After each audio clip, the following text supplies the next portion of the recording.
Assalamualaikum warahmatullahi wabarakatuh. Inilah kisah malaikat maut yang menangis, tertawa, dan terkejut saat mencabut nyawa manusia. Kematian adalah takdir seluruh makhluk, baik manusia ataupun jin, hewan ataupun makhluk-makhluk lainnya. Seperti dalam firman Allah Ta'ala, tiap-tiap yang berjiwa akan merasakan mati, dan sesungguhnya, pada hari kiamat sajalah disempurnakan pahalamu.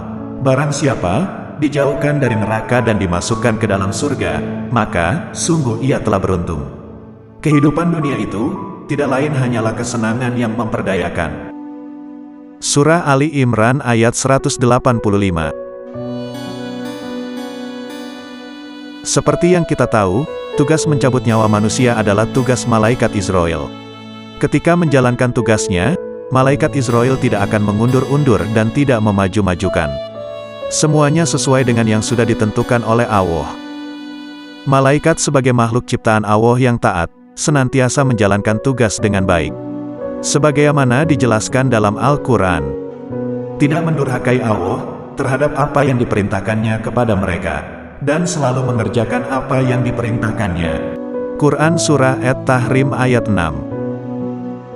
Namun, tahukah kamu, bahwa ada satu kisah tentang malaikat maut, yang menjalankan tugasnya saat mencabut nyawa sambil menangis, terkejut, bahkan tertawa. Sebuah kisah, yang diambil dari kitab Tazkiroh, oleh Imam Al-Qurtubi.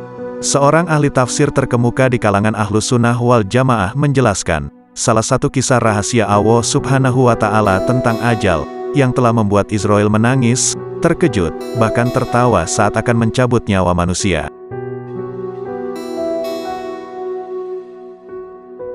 Dalam kisah tersebut, menceritakan tentang percakapan Allah Subhanahu wa Ta'ala dengan malaikat Israel. Suatu ketika, Allah Subhanahu wa Ta'ala bertanya kepada malaikat maut, "Apakah kamu pernah menangis ketika mencabut nyawa anak cucu Adam?" Malaikat menjawab, "Aku pernah tertawa, pernah menangis, dan pernah juga terkejut dan kaget." Lalu, Allah bertanya lagi, "Apa yang membuatmu tertawa?" Malaikat berkata, "Ketika aku bersiap-siap untuk mencabut nyawa seseorang, aku melihatnya berkata kepada pembuat sepatu, agar dibuatkan sepatu sebaik mungkin supaya bisa dipakai selama setahun.